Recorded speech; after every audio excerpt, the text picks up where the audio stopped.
بسم اللہ الرحمن الرحیم نحمده ونصلي على رسوله الكريم. اعوذ باللہ من الشیطان الرجیم.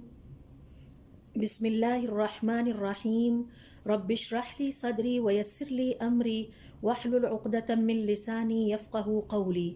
قیامت کے دن کی سفارشیں. اپنے پچھلے کئی سیشن سے ہم اس امپورٹنٹ کانسیپٹ کو اسٹڈی کر رہے ہیں اور اس کے بارے میں سیکھ رہے ہیں. ہمارا آج کا جو سیشن ہے وہ قیامت کے دن کی جو سفارشیں ہیں ان کی شرائط کیا بیان کی گئی ہیں قرآن کریم میں اور حضور اکرم صلی اللہ علیہ وسلم کی احادیث کی روشنی میں ہم اس کا جائزہ لیں گے. اس سے پہلے بھی ہم سیکھ چکے ہیں کہ یہ جو قیامت کے دن کی سفارشیں ہیں یہ بہت ہی امپورٹنٹ کانسیپٹ ہے اور اس کے لیے ہمیں اللہ رب العزت کی اطاعت گزاری اور فرما برداری کے راستے پر چلنا چاہیے تاکہ ہم اپنے رب کو راضی کر سکیں اور قیامت کے دن کی سفارشوں سے فائدہ اٹھا سکیں. پھر ہم نے یہ بھی سیکھا کہ یہ سفارشیں کئی قسم کی ہیں اور کس کس کیٹیگری کو کس کس طرح کی سفارش کا حق دیا گیا ہے. تو یہ جتنا بھی سفارش کا کانسیپٹ ہے جو کچھ اب تک ہم نے سیکھا ہے اس کی یہ ہے کہ سفارش کا حق صرف اور صرف اللہ رب العزت کے پاس ہے اور اللہ رب العزت کی اجازت کے بغیر اس کی کسی مخلوق کی یہ جرت نہیں ہے، یہ ہمت نہیں ہے کہ وہ آگے بڑھ کر کسی بھی انسان کے لیے یا کسی کے لیے بھی اللہ رب العزت کی بارگاہ میں سفارش کر سکے. اس حوالے سے دیکھیے سورۃ الزمر کی آیت نمبر 44 میں اللہ رب العزت کا ارشاد ہے قُلْ لِلَّهِ الشَّفَاعَةُ جَمِيعًا لَهُ مُلْكُ السَّمَاوَاتِ وَالْأَرْضِ ثُمَّ إِلَيْهِ تُرْجَعُونَ. ان سے کہہ دیجئے کہ ہر طرح کی سفارش صرف اللہ رب العزت کے لیے ہے، یعنی وہ مالک ہے، اس کی مرضی سے ہر طرح کی سفارشوں کی اجازت ملے گی. لَهُ مُلْكُ السَّمَاوَاتِ وَالْأَرْضِ، کیونکہ آسمانوں اور زمین کی بادشاہت اسی کی ہے، بادشاہ وہ ہے، اس کی مرضی ہوگی تو وہ سفارش کی اجازت دے گا، اس کی مرضی سے سفارش کا آغاز ہوگا، اس کی مرضی سے سفارشوں کے سلسلے کا اختتام ہوگا اور ہر طرح کا فیصلہ اللہ رب العزت کے ہاتھ میں ہوگا. ثم الیہ ترجعون، پھر تم سب کو پلٹ کر اپنے رب ہی کی طرف جانا ہے. لہٰذا قرآن اور حدیث کے مطالعے سے یہ پتہ چلتا ہے کہ قیامت والے دن کسی شخص کو بھی یہ جرت نہیں ہوگی کہ وہ سفارش کرنے کے لیے آگے بڑھے سوائے اس کے کہ کسی بھی سفارش میں 3 شرطیں پائی جاتی ہوں.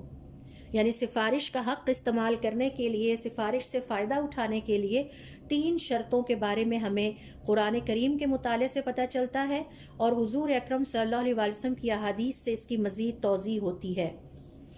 اس میں سب سے پہلی شرط یہ ہے کہ سفارش کرنے والے کو اجازت ملے، یعنی اللہ رب العزت کی طرف سے جب سفارش کرنے والے کو اجازت ملے گی تو وہ سفارش کر سکے گا، ورنہ اس سے پہلے یا بغیر اجازت کے کوئی بھی سفارش نہیں کر سکے گا. اور اس کی دلیل سورۃ البقرہ کی آیت نمبر 255 ہے جس میں اللہ رب العزت کا ارشاد ہے من ذا الذی یشفع عنده الا باذنہ، ہے کوئی جو اس کے ہاں سفارش کر سکے سوائے اس کے کہ وہ جس کی اجازت دے. تو اللہ رب العزت کی اجازت کے بغیر کوئی سفارش کرنے والا یہ ہمت نہیں رکھتا، یہ جرت نہیں رکھتا کہ وہ سفارش کر سکے. اللہ رب العزت کی پہلے اجازت طلب کرے گا، اگر اجازت ملے گی تو پھر وہ اپنی سفارش پیش کر سکے گا. یہاں تک کہ اللہ رب العزت کے انتہائی مقرب اور قریبی فرشتے بھی یہ حق نہیں رکھتے، یہ طاقت نہیں رکھتے کہ وہ اللہ رب العزت کی بارگاہ میں کسی کے لیے سفارش کر سکیں جب تک کہ اللہ رب العزت کی اجازت انہیں نہ مل جائے. اور اس بات کا تذکرہ اللہ رب العزت نے سورۃ النجم کی آیت نمبر 26 میں کیا ہے وَكَم مِّن مَلَكٍ فِي السَّمَاوَاتِ لَا تُغْنِي شَفَاعَتُهُمْ شَيْئًا، اور کتنے ہی فرشتے ایسے ہیں آسمانوں میں کہ جن کی سفارش کوئی فائدہ نہیں پہنچا سکے گی إِلَّا مِن بَعْدِ أَن يَأْذَنَ اللَّهُ لِمَن يَشَاءُ وَيَرْضَى، ہاں اس کے بعد کہ جب اللہ رب العزت اجازت دے دیں اس کو جس کے لیے چاہیں گے اور جس سے وہ راضی ہوں گے. دوسری شرط ان سفارشوں کے حوالے سے ہمارے سامنے یہ آتی ہے کہ سفارش کرنے والے سے اللہ رب العزت راضی ہو. پہلی نمبر یہ ہے کہ جب وہ اجازت دے، اور دوسرا یہ ہے کہ جس نے سفارش کرنی ہے اس سے اللہ رب العزت راضی ہوں. اور اللہ رب العزت کسی سفارش کرنے والے کو اس وقت تک سفارش کرنے کی اجازت نہیں دیں گے جب تک کہ ظاہر ہے وہ اللہ رب العزت کا کوئی مقرب بندہ نہ ہو اور اللہ رب العزت اس سے راضی نہ ہو جائے۔ سورۃ النجم کی آیت نمبر 26 میں اللہ رب العزت نے اس حقیقت کا تذکرہ کیا ہے، لا تغنی شفاعتہم شیئا، اور ان کی سفارش اس دن کوئی فائدہ نہیں پہنچا سکے گی، الا مگر من بعد ان یأذن اللہ لمن یشاء ویرضی، اس کے بعد کہ جب اللہ تعالیٰ اپنی مرضی سے جس کے لیے اجازت دے دیں اور جس کے لیے وہ چاہے اور جس سے وہ راضی ہو جائے۔ تو اس سے پتہ چلتا ہے، اہل علم کا یہ کہنا ہے کہ اللہ رب العزت کے ہاں مختلف سفارش کرنے والوں کا مختلف مقام یا سٹیٹس ہوگا۔ کسی سے اللہ رب العزت بہت زیادہ راضی ہیں، کسی سے اللہ رب العزت کچھ تھوڑا راضی ہیں۔ تو یہ جو اللہ رب العزت کی رضا ہے، اس کی کوانٹٹی یا اس کی والیوم کے مطابق ہر کسی کو اس طرح سے سفارش کا حق عطا کیا جائے گا۔ یہی وجہ ہے کہ کچھ لوگوں کو صرف کسی ایک فرد کی سفارش کا حق دیا جائے گا، جبکہ کچھ مسلمانوں کو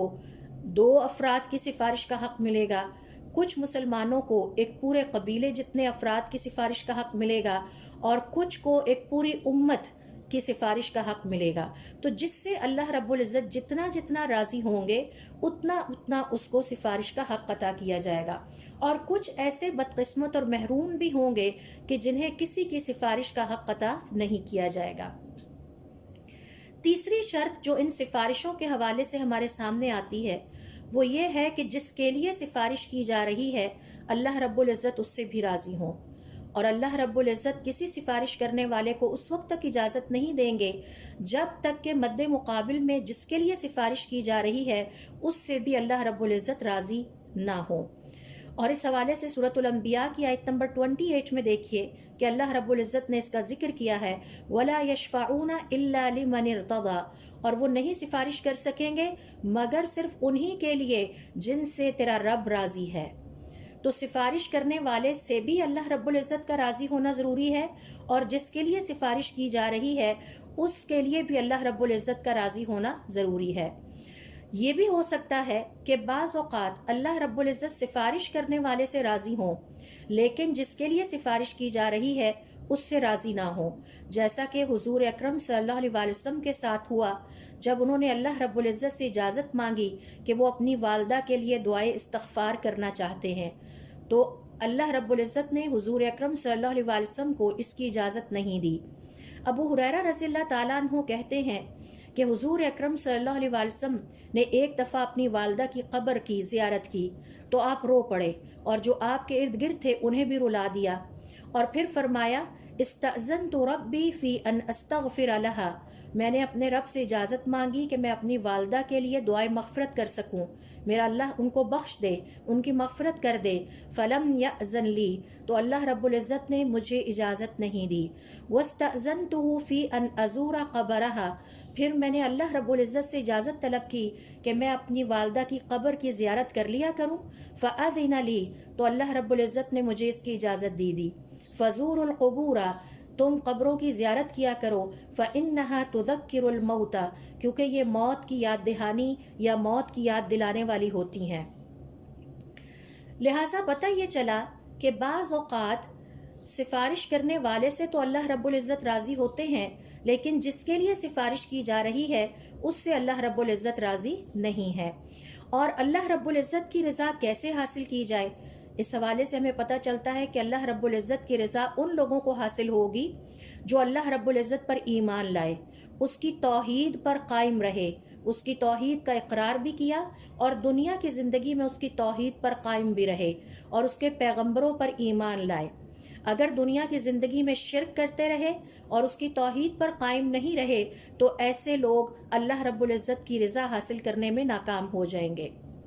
سورہ مریم کی آیت نمبر 87 میں اللہ رب العزت نے ہمیں یہی پیغام دیا ہے کہ آپ کی زندگی کا سب سے بڑا چیلنج یہ ہے کہ آپ نے توحید پر قائم رہنا ہے، دنیا کی زندگی میں شرک کا ارتکاب نہیں کرنا اور شرک کے قریب بھی نہیں جانا۔ تو اللہ رب العزت کا ارشاد ہے لا یملکون الشفاعۃ الا من اتخذ عند الرحمن عہدا، اور اس دن وہ سفارش نہیں کر سکیں گے سوائے ان لوگوں کے جنہوں نے رحمان کے ساتھ عہد پورا کیا ہوگا۔ یہ عہد کیا ہے؟ علماء کرام اور مفسرین کرام کا کہنا ہے توحید کی گواہی دینا اور توحید پر قائم رہنا۔ جو اس عہد پر اللہ رب العزت کے ساتھ کیے گئے اس عہد پر پورا اترا اور اس نے دنیا کی زندگی میں کبھی شرک کا ارتکاب نہیں کیا، اس سے اللہ رب العزت راضی ہو جاتے ہیں اور اس کے حق میں سفارش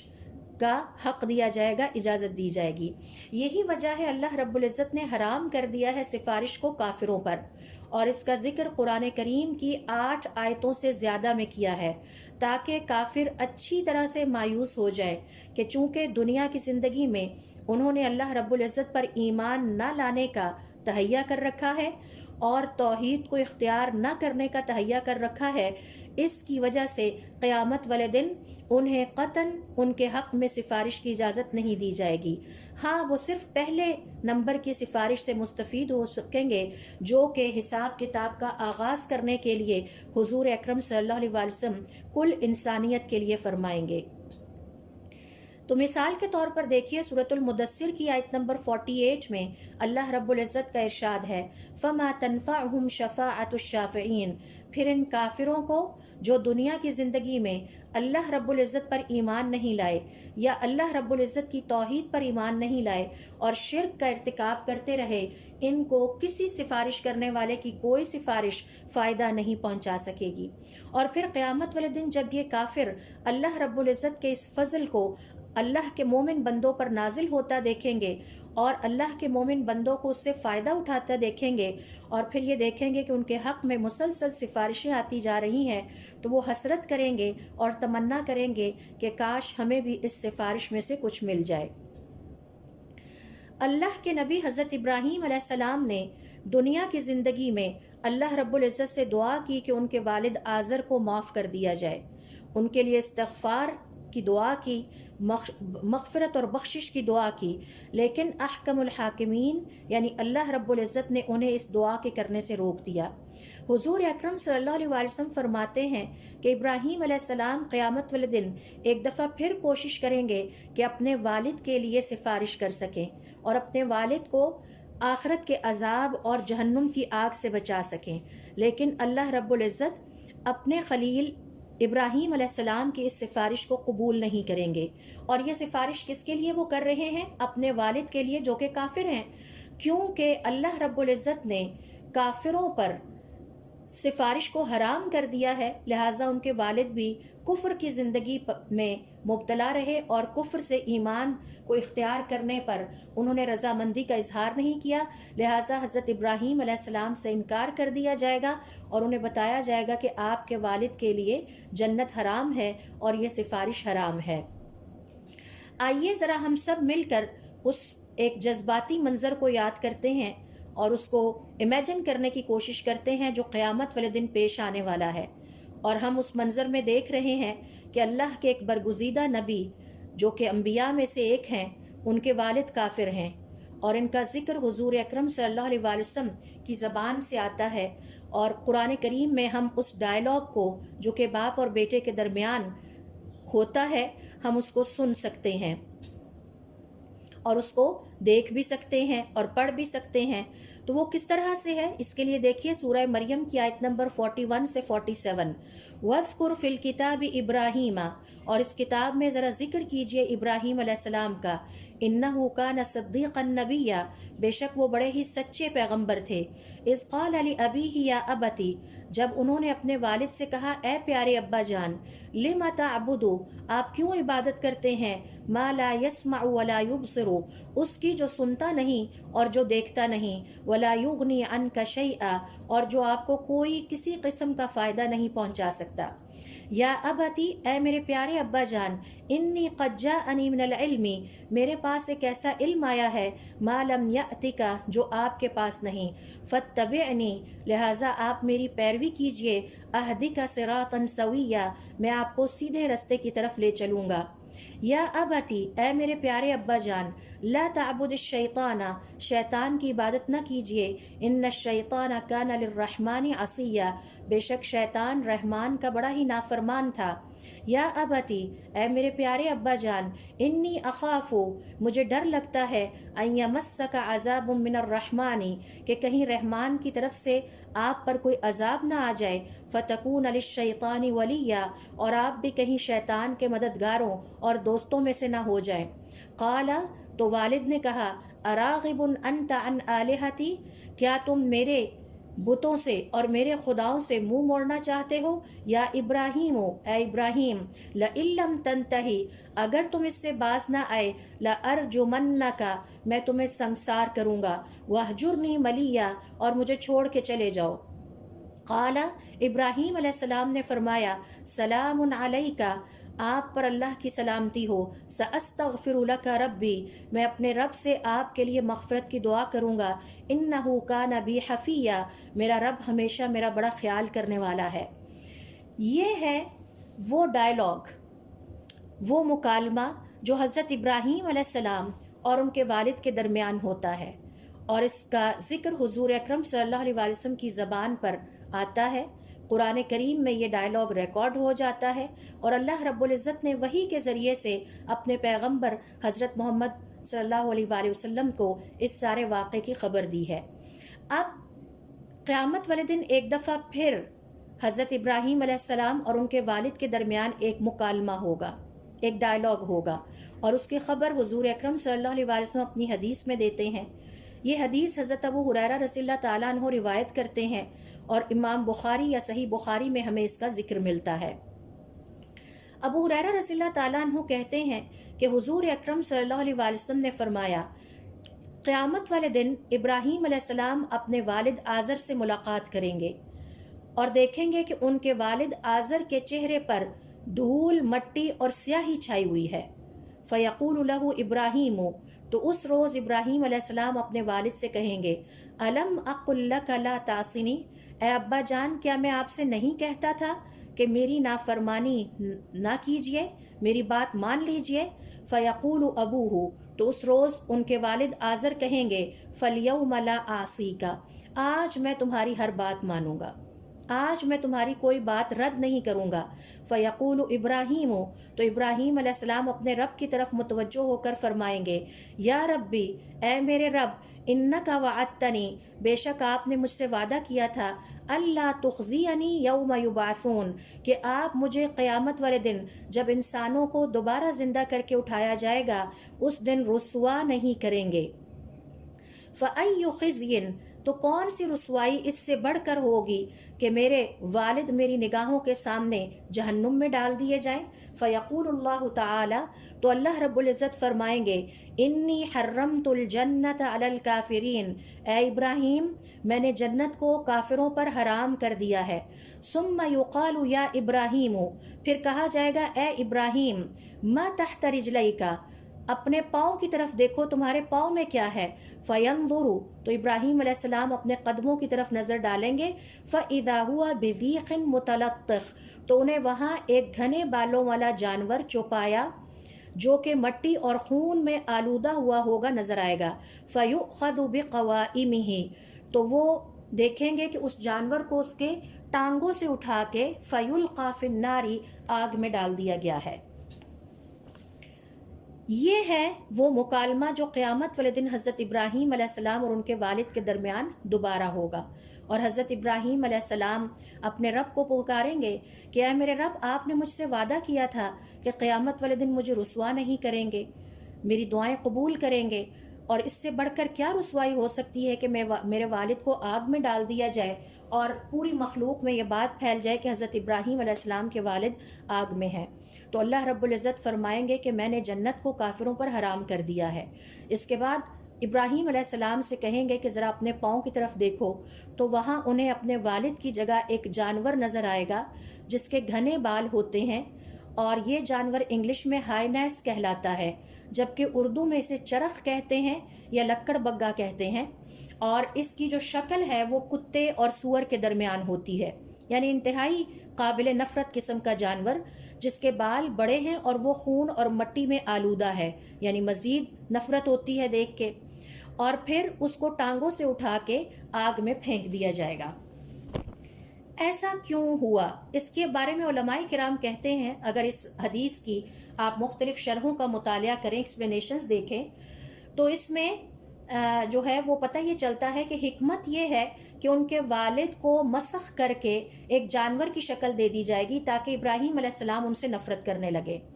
اور تاکہ ان کے والد کو ان کی اپنی شکل پر جہنم میں نہ ڈالا جائے، کیونکہ اگر ان کی شکل پر ڈالا جائے گا تو حضرت ابراہیم علیہ السلام کو اس میں اپنی رسوائی محسوس ہو رہی ہے۔ تو یہ جو وعدہ اللہ رب العزت نے کیا کہ میں قیامت والے دن تمہیں رسوا نہیں کروں گا، ان کو اس رسوائی سے بچانے کے لیے ان کے والد کو ایک جانور کی شکل میں بنا کر جہنم کی آگ میں دھکیل دیا جائے گا۔ اور اسی طرح سے یہ جو جانور میں نے آپ سے ذکر کیا ہے جسے ہائنیس کہتے ہیں، اسے احمق ترین حیوان سمجھا جاتا ہے۔ یعنی سوال یہ پیدا ہوتا ہے کہ ان کے والد کو اس حیوان کی شکل میں کیوں مسخ کیا جائے گا؟ یہ احمق ترین حیوان سمجھا جاتا ہے، اور آزر کے بارے میں کہا جاتا ہے کہ وہ انسانوں میں احمق ترین انسان تھے۔ کیوں؟ کیونکہ انہوں نے اپنے گھر میں اپنے بیٹے کے اندر وہ ساری نشانیاں دیکھ لیں جو کہ انہیں سیدھے راستے کی طرف اور ایمان کے راستے کی طرف بلانے کے لیے کافی تھیں، لیکن اس کے باوجود انہوں نے کفر پر ہی اصرار کیا، یہاں تک کہ وہ انتقال کر گئے اور وہ ایمان نہیں لائے۔ تو یقینی بات ہے جو شخص بھی دنیا کی زندگی میں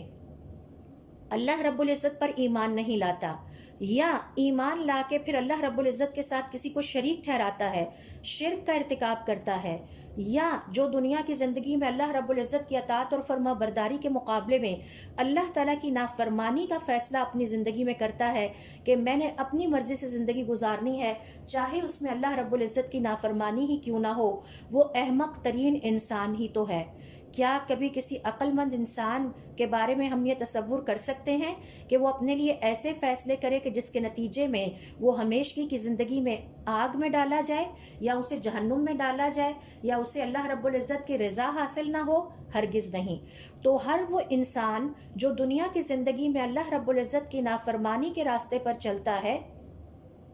وہ گویا ایک حماقت والا فیصلہ کر رہا ہے، اور اگر اس کے ساتھ ساتھ وہ اپنی اولاد کو بھی اللہ رب العزت کی نافرمانی کے راستے پر چلاتا ہے تو اس نے ایک عقل مندی کا فیصلہ نہیں کیا بلکہ حماقت والا فیصلہ کیا ہے۔ اور پھر اس حیوان کی شکل میں مسخ کرنے کی ایک اور حکمت یہ سمجھ میں آتی ہے کہ اس کی شکل کتے جیسی ہوتی ہے اور جسم سور جیسا ہوتا ہے، اور ظاہر ہے کہ یہ بھی ایک ناقابل جسے کہتے ہیں نفرت کے قابل ایک شکل ہے، اور چونکہ ابراہیم علیہ السلام نے اپنے والد کے ساتھ نرمی اور جھک کر اور پیار محبت سے پوری طرح کوشش کی کہ انہیں سیدھے راستے پر لے آئیں، لیکن ان کے والد صاحب انکار ہی کرتے رہے اور تکبر کا مظاہرہ کرتے رہے۔ اور اگر آپ کو یاد ہوگا تو ہم نے تکبر میں سیکھا تھا کہ بدترین تکبر یہ ہے کہ اللہ رب العزت کا حکم ماننے سے انکار کر دیا جائے، اور وہ ان کے والد کفر پر اصرار کرتے رہے، یعنی ساری زندگی کفر پہ گزاری، اللہ رب العزت کی نافرمانی پہ گزاری، تو اس لیے انہیں اس جانور کی شکل دے دی گئی، اور یہ ایک ناپسندیدہ ترین جانور ہے۔ پھر اسی طرح سے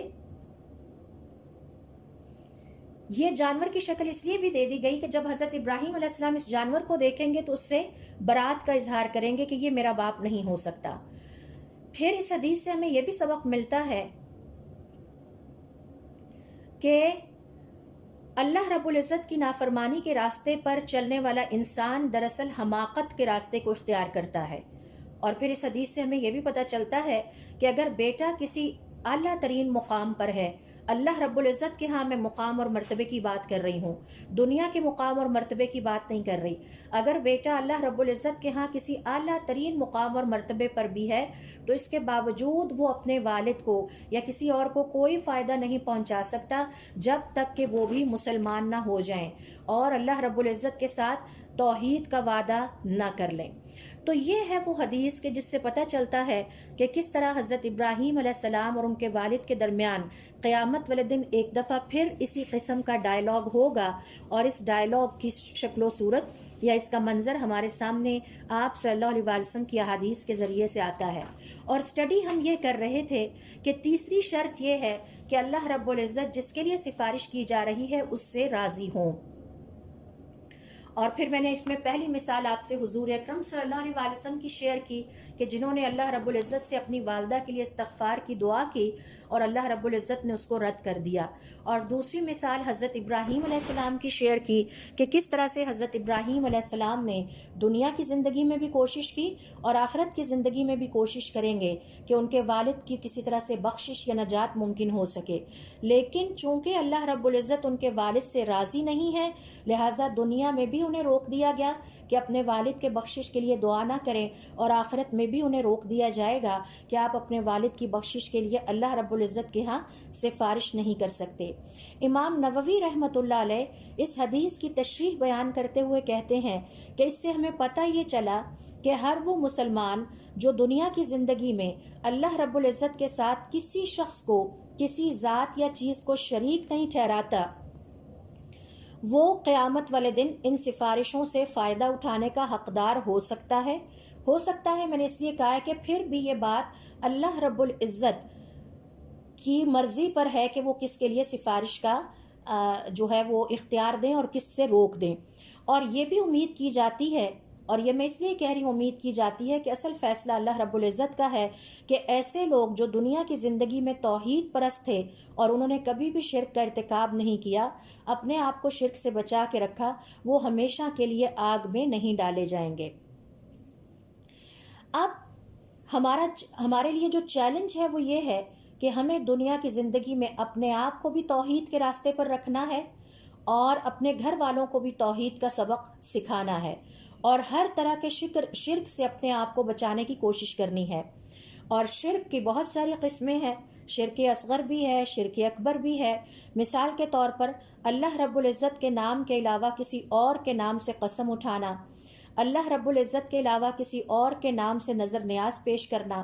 اللہ کے علاوہ کسی اور پر توکل کرنا. مثال کے طور پر ہاتھ میں جو انگوٹھی پہنی ہے اس پر توکل کرنا کہ یہ بڑی برکت والی ہے اور اس کی وجہ سے مجھے بہت برکتیں ملیں گی. تو برکت تو صرف اللہ رب العزت عطا کرنے والا ہے. دنیا میں زمین اور آسمان میں جتنے بھی خزانے ہیں ان کا مالک اللہ ہے. کوئی انگوٹھی، کوئی کڑا یا چھلا ان برکتوں کا مالک نہیں ہو سکتا. نہ کوئی درخت، نہ کوئی علاقہ، نہ کوئی انسان، نہ کوئی ہستی، نہ کوئی ذات ان برکتوں کی مالک ہو سکتی ہے. یہ سب چیزیں توکل علی غیر اللہ کے زمرے میں آتی ہیں. اور پھر ہمیں یہ بھی ذہن میں رکھنا ہے کہ نفع اور نقصان صرف اللہ رب العزت کے ہاتھ میں ہے. اللہ کے علاوہ کوئی اور چیز ہمیں نفع اور نقصان نہیں پہنچا سکتی. اسی طرح سے قبروں میں جو جا چکے ہیں ان سے مانگنا، ان کا وسیلہ اختیار کرنا، یا نجومیوں کے پاس جانا، یا مستقبل کی خبریں بتانے والوں کو سننا. اور آج کل تو مصیبت یہ ہے کہ یہ ساری سہولیات آن لائن بھی دستیاب ہیں. آپ گھر بیٹھے جو ہے وہ ان ساری سہولیات سے اپنے ایمان کا سودا کر سکتے ہیں اور اپنی آخرت کو تباہ کر سکتے ہیں. اسی طرح سے نجومیوں کے پاس جانا، جادوگروں کے پاس جانا یا جادو کا سہارا لینا، یہ ساری شرک کی وہ شکلیں ہیں کہ جن سے ہمیں دنیا کی زندگی میں اپنے آپ کو بچانا ہے تاکہ ہم اپنے رب کو راضی کر سکیں. اور یہ ساری چیزیں ہمیں کوئی فائدہ نہیں پہنچا سکتی. اللہ کے مقابلے میں نہ کوئی جادو، نہ کوئی قبر میں پڑی ہوئی میت، نہ ہی کوئی نجومی ہمارے کوئی بھلا کر سکتا ہے، نہ ہمیں کوئی فائدہ پہنچا سکتا ہے، نہ کوئی نقصان پہنچا سکتا ہے. تو طے یہ ہوا کہ ہم نے اپنی زندگی میں جس چیلنج سے ہمیں واسطہ ہے وہ یہ ہے کہ ہم نے توحید پر قائم رہنا ہے. اور توحید وہ سب سے بڑی نیکی ہے، ایمان کا وہ سب سے بڑا فائدہ ہے جو ایک مسلمان کو حاصل ہوتا ہے. اور اس توحید کے راستے پر چلتے ہوئے ہم نے کسی بھی ایسی چیز کو اپنی زندگی میں نہیں آنے دینا جو شرک کے زمرے میں آتی ہے. آپ کا یہ ہفتہ کیسا گزرے گا، کون سی گھڑی منحوس ہے اور کون سی گھڑی برکت والی ہے، اور آپ اپنی قمیض لے کے آ جائیے تاکہ اس کے ذریعے سے ہم کوئی عمل کر سکیں. یہ سب جادو کی شکلیں ہیں اور ان سے ہمیں اپنے آپ کو بچانا ہے صرف اس نیت سے کہ ہم نے اپنے رب کو راضی رکھنا ہے. اگر ہمارا رب ہم سے راضی ہوگا تو باقی ہمارے تمام معاملات سنور جائیں گے اور سدھر جائیں گے. تو اللہ رب العزت ہمیں توفیق عطا فرمائے کہ ہم دنیا کی زندگی میں وقت نکالیں اپنے دین کو سیکھنے کے لیے اور پھر اس پر عمل کرنے کی ہمیں توفیق عطا فرمائے اور پھر اس پیغام کو عام کرنے کی توفیق عطا فرمائے۔ سبحانک اللہم و بحمدک اشہد ان لا الہ الا انت استغفرک و اتوب الیک۔